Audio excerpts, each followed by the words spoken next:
guys, welcome to Abby and Filter TV, and today we will be having merienda which is Ilocos Empanada. So I am so excited to eat this merienda kasi it's been 7 years since last ako nakakain ng Ilocos Empanada. Nagkataon kasi pumunta ako ngayon sa South Supermarket tapos nakita ko meron pala dyang Fariñas Ilocos Empanada. So nakakatuwa kasi huli nga ako nakatikim nito, that was 7 years ago. Pero yun kasi, pumunta talaga ako sa Ilocos para kumain ako ng Ilocos Empanada sa Paway, sa Lawag, tsaka sa Vegan. Nakakatawa lang na makakatikim ulit ako nito. So, tikman natin nga itong Ilocos Empanada ng Fariñas Ilocos Empanada.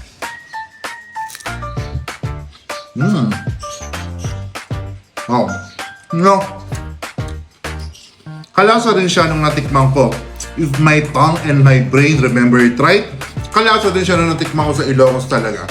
So, itong crust niya, it's chewy, it's crunchy, crunchy sa labas, tapos, pag kinagat mo, medyo chewy siya, no, sa loob.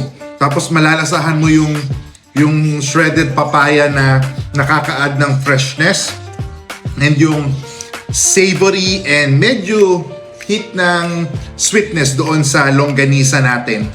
Yan, sige. Actually, ang in-order ko yung special. Lagyan natin ng suka. Kinagat no? Parang, ayan, meron yata ako sa pisngi. No?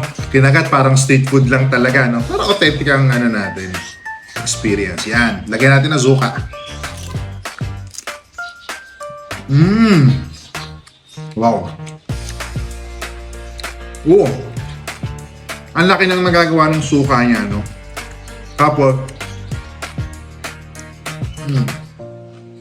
nasobo. Shredded papaya, longganisa, tapos may egg. Wow. Ang sarap.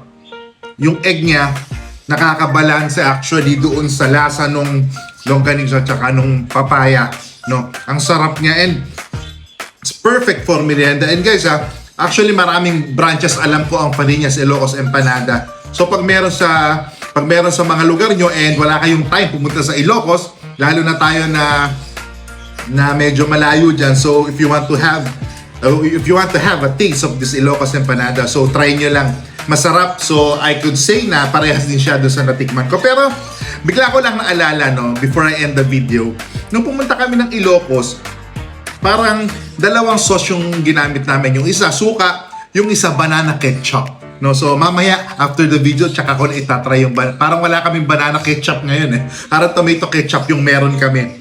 Pero yun baka ma-try ko rin yun. Total, marami naman tayong 3 naman to. So pero hindi ko naman siguro maubos. I think Teen would love this one too. So yun lang guys tuloy-tuloy lang sa pagsuporta sa mga small businesses. And tuloy-tuloy lang sa pagsuporta sa mga vlog natin. And please like, share, and comment sa mga videos natin kasi dito chill lang, kain lang, walang arte. Approve!